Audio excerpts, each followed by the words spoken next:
To build an empire that would dictate the future of global technology, he first had to walk away from a guaranteed future. In 1973, enrolling at Harvard University was the ultimate safety net. Simply staying on campus and collecting a diploma all but assured a lucrative career in the traditional corporate world. Bill Gates was embedded in that system. While his peers were preparing for lives in law or finance, Gates spent his nights in a dorm room writing computer code. Staying in school meant accepting a predictable path. Pursuing his actual ambition required abandoning that security for an unproven frontier. In the early 1970s, computing was defined by sheer physical scale. These room-sized mainframes were so expensive that only large corporations and government institutions could afford them. Because technology was monopolized by these massive systems, the mainstream academic establishment saw no practical use for computers at the individual personal level. But far from the ivy-covered lecture halls, a vacuum was forming. Early programmers were experimenting with smaller components, noticing a shift in the market that the establishment completely missed. Gates realized that waiting 4 years to finish his degree would allow that narrow window of opportunity to close, and someone else would define the next generation of machines.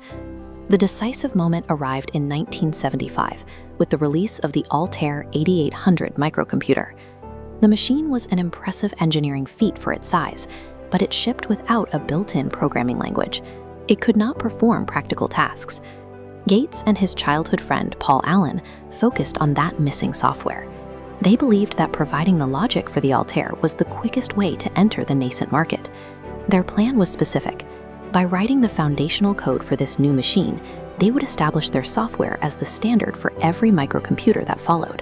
While hardware would eventually become a commodity, the instructions used to operate it could be turned into a long-term monopoly. In a rapid, defining move, Gates and Allen left campus and severed their academic safety net to finally launch Microsoft.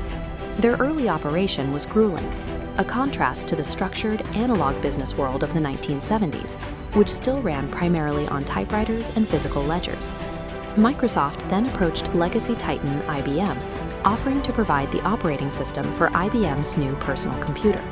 Under their proposed licensing model, Microsoft retained title to the software. IBM gained permission to use it, but Microsoft remained free to sell the identical code elsewhere. When rivals built cheaper clones, they all still paid Microsoft a fee. Leaving school was a calculated move to position Microsoft as the toll booth for the entire PC revolution.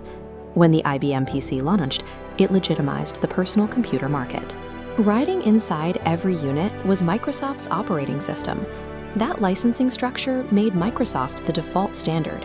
Manufacturers competed on price, but they all depended on Gates' software to function. The decision to leave Harvard resulted in Gates becoming the youngest self-made billionaire in history.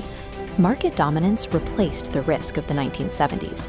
Historical success rarely comes from following the safest paths laid out by institutions. Moving before a technological landscape solidifies is often the difference between witnessing a revolution and owning its foundation.